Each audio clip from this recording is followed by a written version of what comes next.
On today's episode of Locked On NHL, is a centennial game win for the Bruins going to be enough to save their season?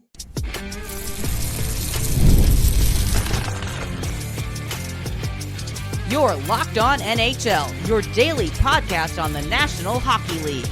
Part of the Locked On Podcast Network, your team every day. Hello, and welcome into another episode of the Locked On NHL podcast, your daily NHL podcast, part of the Locked On Podcast Network. We are your team each and every day, and we thank you for making Locked On NHL your first listen each and every day as well. Make sure you subscribe on YouTube and your favorite podcast platform so you don't miss out on any new episodes throughout the week. Today's episode of Locked On NHL is brought to you by FanDuel. You can start the season with a big return on FanDuel. New customers can place a $5 bet, and you'll get started with $150 in bonus bets if you win your first $5 bet. Visit FanDuel.com to get started. On today's episode of Locked On NHL, we take a look at the big trade over the weekend, the Minnesota Wild trading for David Jiricek.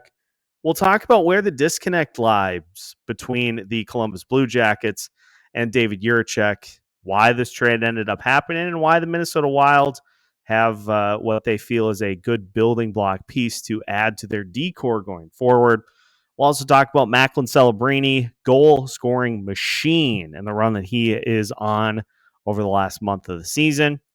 We'll talk about the Boston Bruins, who followed up a dreadful loss to the Pittsburgh Penguins over the weekend with a nice win over Montreal in their centennial game.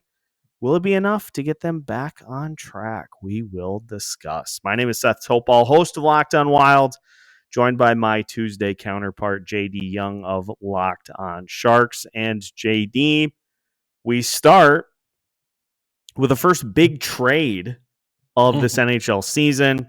A name that had been on the block for a while, David Jiricek, big-bodied defenseman from the Columbus Blue Jackets, who had soured on his role within the Blue Jackets organization, which led to Columbus trying to get as much as they could for him. They traded him to the Minnesota Wild for literally $8 billion draft picks and Damon Hunt. Had a chance to talk about this with Jay from Locked On Blue Jackets. Had a chance to listen to Sebastian's recap on Locked On NHL prospects as well, and had a chance to watch a lot of the national steam on this trade over the last few days. And turns out there are a lot of people that really like this trade for the Minnesota Wild. There are a lot of people that think that Columbus didn't get as much as they could have. That rumor was also confirmed because it sounds like there was at least one team that was offering multiple first-round picks. There's a lot to unpack from this trade, but before I kind of dive into my 2 cents on this whole thing, what did you think of the Jiricek trade, and what do you think about the potential fit within the Minnesota Wild organization? No, I honestly think this is a good trade for both sides. And maybe the Columbus could have gotten a little bit more. And I know on 32 Thoughts, Elliot Friedman did mention that the Penguins and the Flyers were both interested in acquiring Jiricek, but Columbus wanted to send him west because they didn't want to have to deal with the payback. You just don't want him in your backyard, which I understand. So, but for Columbus, who it clearly the relationship had soured. I don't know if Jiricek had lost trust with the organization, a guy who feels like he should be playing NHL games, not playing NHL games, or when he's in the NHL, he's in the press box, which seems like a weird thing to do with a 20-year-old player who's a former 6th overall pick. It just didn't seem like there was a plan, or if there was a plan, I don't think it was conveyed to Jiricek properly. And also former regime, right? You have to think about that too. You, as Don Waddell came in, it's his party now. He's going to try to kind of make the team, build the team in the way he sees fit. And I guess Jiricek just wasn't part of that plan. So for Columbus aside, you probably could have gotten more, but getting a first round pick that's probably going to be mid to late 20s, especially the way the Wild are. They do have to kind of get past the first round for the first time in, I don't know, a bajillion years. But for Columbus, you get a first round pick, you get some other stuff that you can turn around and do things with. And if maybe they go the Sharks route where you take a bunch of that stuff and you package it up for something else, like we saw the Sharks do with all the Tomas Hertl picks to get Askarov, who was disgruntled and wanted out of his situation, you could turn around and see something like that. As for the Wild, I love it for them because you packaged a bunch of assets to get someone who fits your timeline better, right? And you think about Brock Faber, who's going to be starting his big new deal here soon. They have a lot of interesting pieces that are starting to kind of make the organization. And I think Jiricek is going to fit the timeline a lot better than if the Wild just drafted somebody in the first round, especially with a late first round pick. You're probably not seeing that player for 3 to 4 years on, and that's being hopeful. I think he fits a lot better for a Wild team. And so I think it's honestly, I do think it's a win-win for both sides, especially for Columbus making the best of a bad situation. But yeah, I think he's going to fit in really nicely. Now you have Faber, and if Jiricek can kind of reach his potential, I think you're going to have a really nice combo between Faber and Jiricek. And I think the Wild are going to probably have a much better and clearer plan because we've seen them be able to draft and develop players very well. They're very patient with some of their guys, but in the long run, I think it turns out much better. And you're probably going to go through a bunch of guys like Marco Rossi, who kind of was in that same spot of like, too good to be in the AHL, but not quite an NHL player. But they let him marinate a little bit longer in the AHL, and it turned out the best for him. So, yeah, that's a very astute breakdown because I think a couple of things really spring to mind. Number one, I think the lack of a plan for Columbus is, I think, a really big part of this story that hasn't been told enough yet. Yep. It is an organization that, let's just be honest, they haven't had the best track record with developing prospects over the last several years. And think about this for somebody that's 20 years old, a team that has you on the NHL roster but isn't playing you. Or How if you are, you're playing 10 is minutes that? night. Yeah. I watched some of his game tape as I did should the Sharks trade for David Jiricek.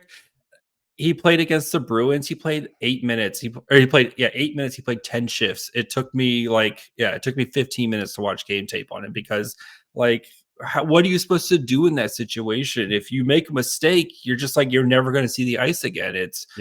There's no way to play up to your full potential that way. Yeah, no, it's something that stunts your growth, and it leads to players getting frustrated, and it leads to them wanting to go to different organizations because they just don't understand the plan, they don't understand the path forward. Yep. And I'll point to this too on the Jiricek front. So Brock Faber is, I think he is sub 6 foot as a defenseman. Zeev Boyum, who is another high draft pick that is expected to be a big part of this decor going forward, he is 6 foot.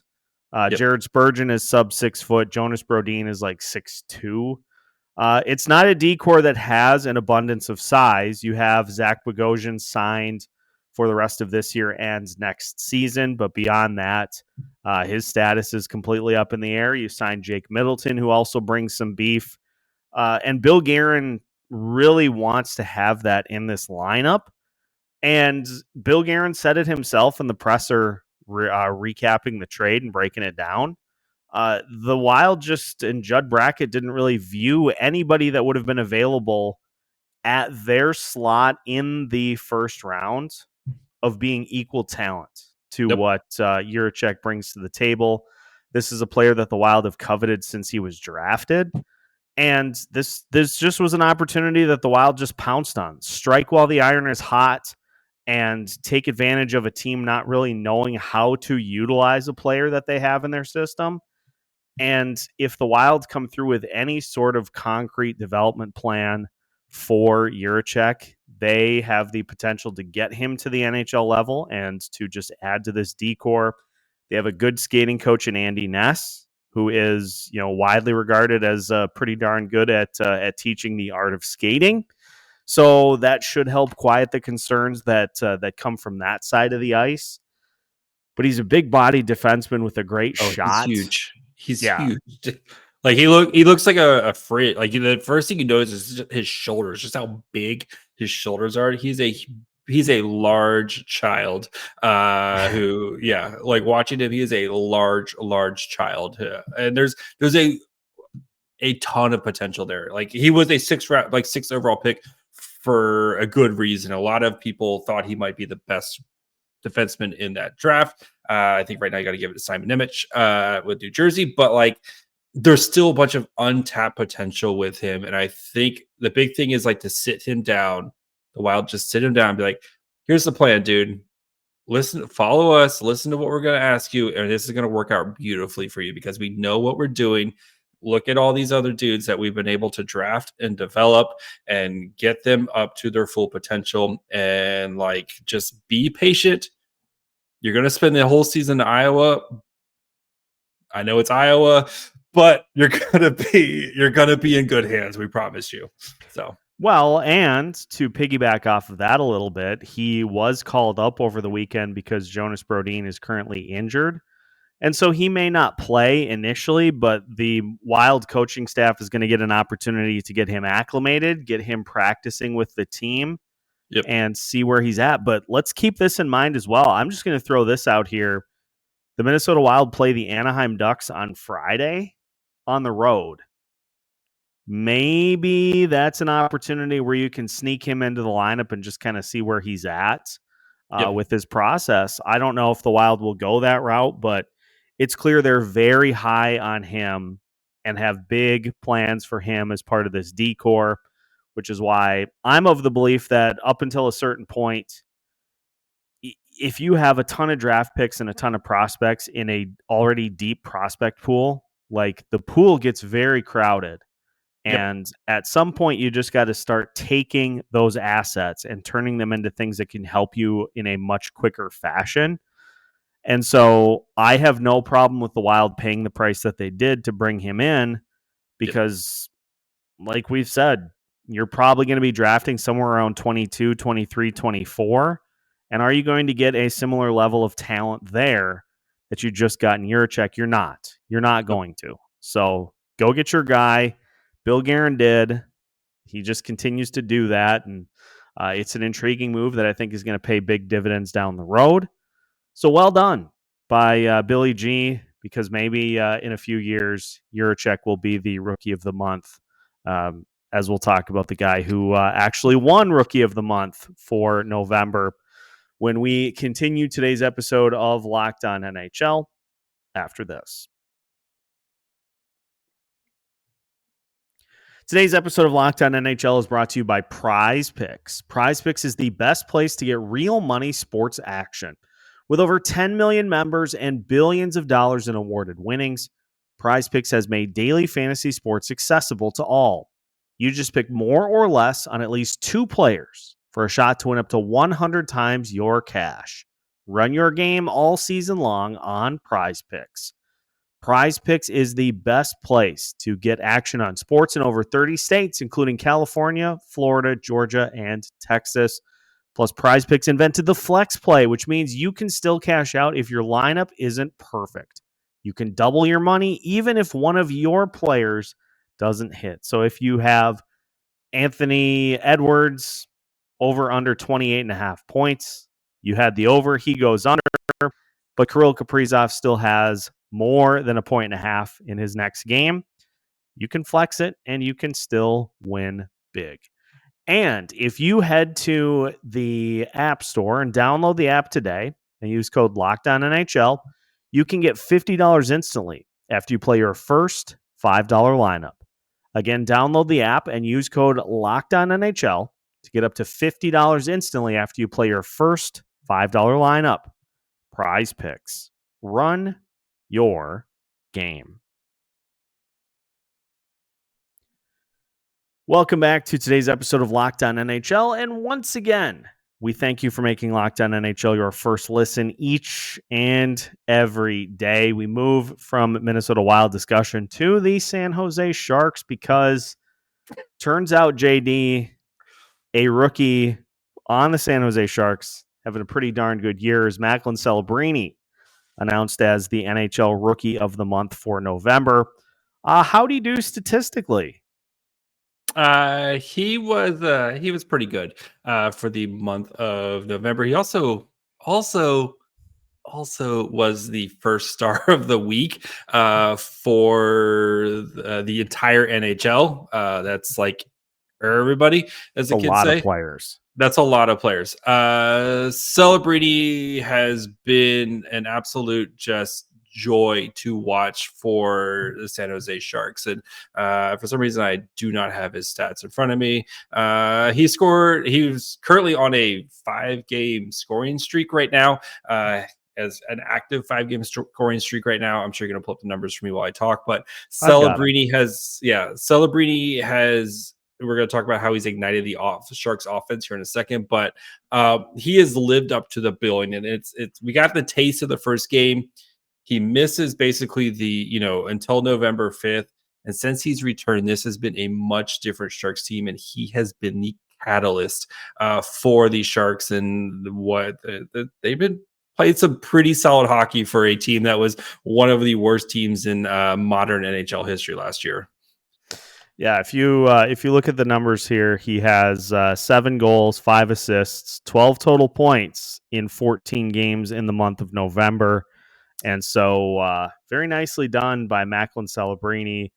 And this is, I'm sure, for you, this is exactly what you were hoping for with a player of this caliber, is to just come in and to just hit the ground running. It reminds me, honestly, of what Matt Boldy did for the Minnesota Wild. As somebody that just the moment he got to the NHL level, he started to immediately produce. And it's rare. Like, it doesn't happen.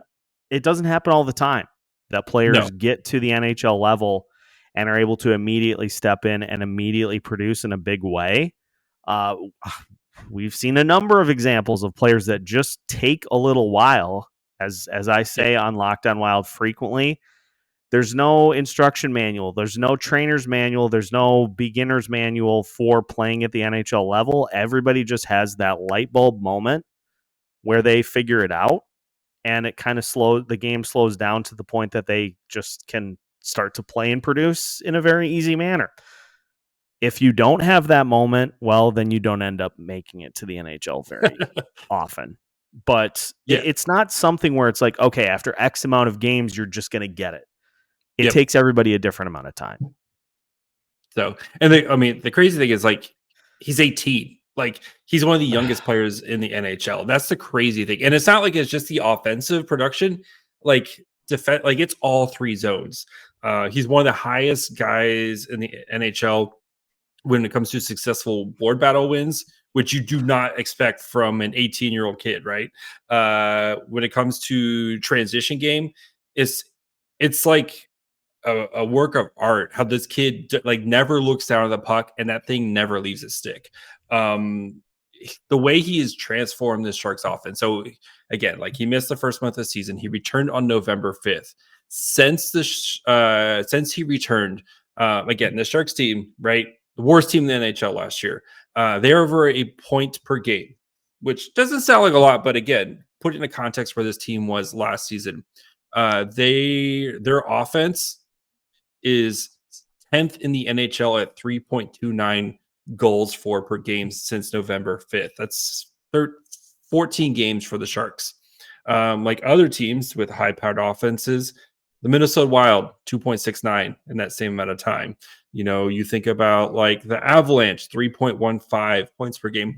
The Sharks are outproducing all these teams offensively. And yes, they have a lot of work to go. And like, this is still not a playoff team. But if he's doing this now as an 18-year-old kid, and you're starting to see Will Smith come along, and the Sharks have the best prospect pool in the NHL, and those guys start to infiltrate, you can see why they keep saying the future is teal. I mean, you got to watch him in a game against the Wild, right? And the Wild won that game. They probably should have won it by more, but what were your thoughts in your one viewing? He was noticeable every single time he was on the ice. Like, it's just, I know that sounds kind of cliche, but And Michael Russo pointed this out in that game as well, is he was fully engaged and fully active even on puck battles. And not only does the offensive skill track, but a player that is that hungry to make an impact every time he touches the puck, that's where things kind of get exciting, because that just leads to more opportunities that he's able to generate himself. And if those opportunities continue to be there, you're talking about the difference between a guy that maybe scores 25 to 30 goals to all of a sudden being able to manufacture on his own by being puck hungry and aggressive with it, to all of a sudden going to 35, 40 goals a season. And if he's able to do that and is able to keep that level, that battle level, he's going to be just fine. Yeah, he's like when I watched his college tape, like it's going to sound weird. He's a third line or mentality in a superstar body, where he's just got that like, I'm going to play every shift like it's the last shift of my life, but he plays like that every time he's on the ice, but combined with insane amount of skills. And he has made watching Sharks games like almost must see TV, just because of, like you said, every time he's on the ice, he does something special. I mean, in this team, last week, 7 against the Kings. That's a very good defense. 3 against Ottawa. In that game, they held Ottawa to 11 shots on goal and just got goalied in that game. They put up 8 against Seattle and then turned around the next day and put up 4 against Seattle in the first 30 minutes of that game. Like, this offense has been lights out because of Macklin Celebrini and his impact. Second most goals scored in the entire Pacific Division, and fourth most. They have played more games. Like they played 27 games. They do have a much high, like, so you do keep that in mind. But still, this is a Sharks offense that was second to last year, with only the Blackhawks behind them, and they missed Connor Bedard for 6 weeks or something last year. Like, yeah, this offense was putrid last year, and now all of a sudden, well, and take solace in the fact that you've scored 20 more goals than the Nashville Predators have right now. Like, poor Preds. Poor Predators indeed, but also poor Bruins. Before we go to the Bruins, congratulations to Macklin Celebrini on the first of many, well, I can't say many Rookie of the Month awards, because he's only going to be a rookie once. So maybe he wins a couple more this season. Like, just go win the one in December. First star of the week. We can probably many of those, hopefully. Well, there will be many more of those, I have no doubt. The Boston Bruins followed up one of their worst losses of the season with signs of life in their centennial game against the Montreal Canadiens. Is it enough to save their season? We'll get some intel from Ian McLaren of Locked On Bruins as we continue today's episode of Locked On NHL after this.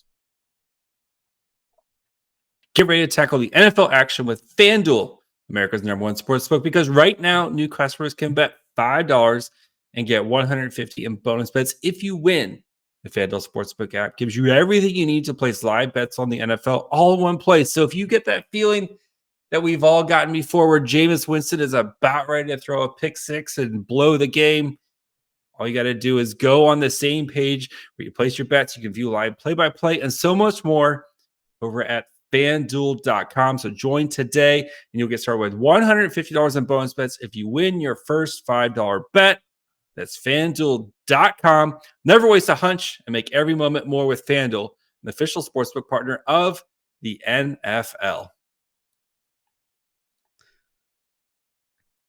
One final segment of today's episode of Locked On NHL. And once again, we thank you for making Locked On NHL your first listen each and every day. Make sure to check out every episode throughout the week with our wide array of hosts as we guide you through some of the biggest games and biggest stories of the NHL season as we push from the 20-game mark towards the halfway point of the season, so we can blast the Bon Jovi. We're halfway there, living on a prayer. And speaking of living on a prayer, the Boston Bruins just continue to underperform depending on how you feel about the roster in general, and we'll talk about that here in a little bit, but they fired Jim Montgomery, and I know firsthand because the Wild played the Penguins not too long ago. Probably one of the worst defenses in the entire NHL. They give up Can confirm. they give up chances like they are a vacant like security pat down checkpoint in front of a rock concert. Like people are just going into the gate unchecked, and they really just don't make it any sort of a struggle to get a lot of shots on net. And the Bruins lose 2-1 in that game, which led to our own Locked On Bruins, Ian McLaren, asking a very key question as to where this Bruins team is at right now. Take a listen. I hate to say it, friends, but this Boston Bruins team might actually be cooked. Faced with a big weekend against very beatable opponents, they come out and lose 2-1 to a Pittsburgh team that has been just abysmal this season, scoring only one goal in a 2-1 loss, a game in which Pittsburgh improved their league worst goal differential from minus 33 to minus 32. The Bruins dropping to minus 19. You simply cannot lose a game like that on home ice to a team well below you in the standings, and especially one that's been this bad early on. The Bruins do play the Montreal Canadiens on Sunday, who are also pretty bad so far this season, but if you're looking at the top 8 teams in the Eastern Conference right now, it's very hard to put the Bruins in that mix. Catch Locked On Boston Bruins for all the latest. Yeah, it's dicey for the Bruins at this point in the season. I mean, they're 11-11-3 right now, but as Ian said, like the Pittsburgh Penguins are one of the worst teams in the Eastern Conference right now. Yep. And you just have to I don't care what's going on, what players are out of the lineup.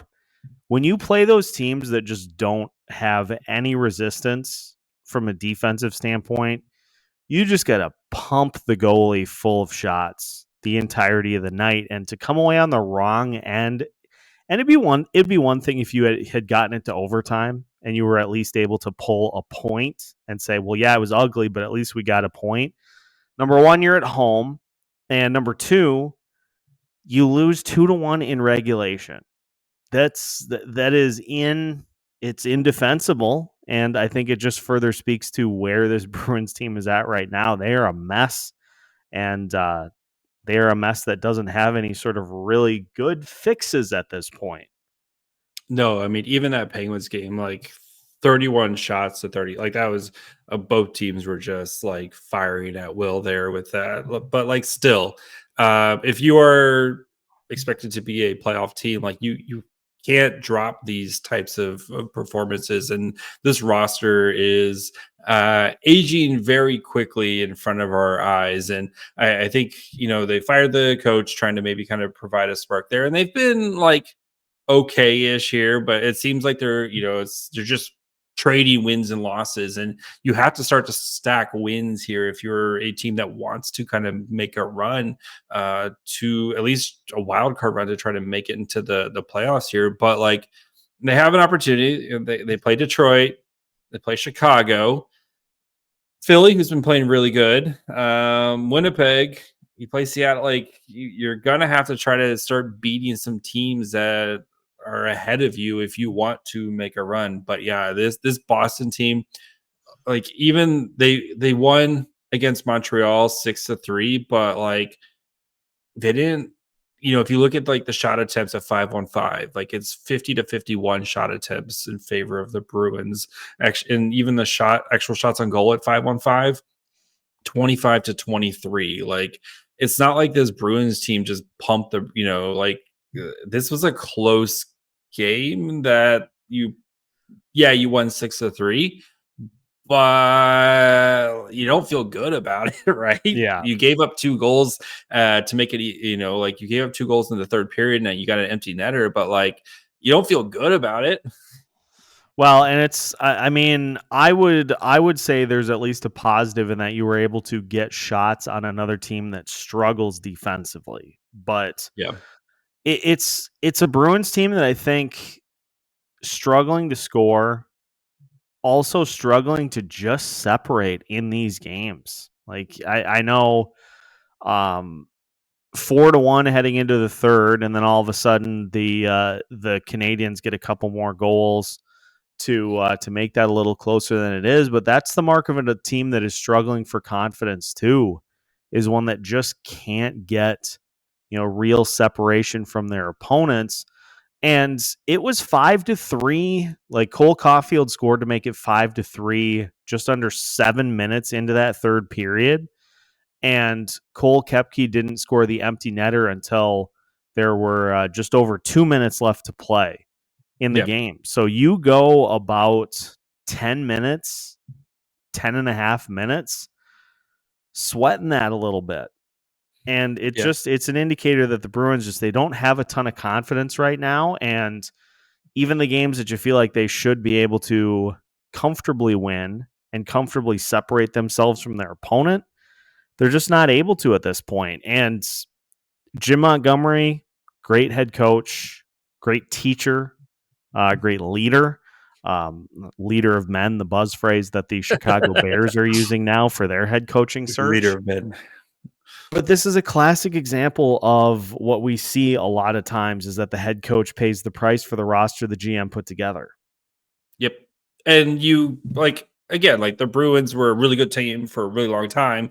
Like at some point, their credit card bill always comes due. And as someone who watched a Sharks team that was really good for a really long time, at some point that credit card bill finally came due and you have to tear it down. You wonder if this team has the stomach for a rebuild. They just signed Pastrnak to a long-term deal not that long ago. You have McAvoy who's signed for a long, you just signed the goalie for a long term.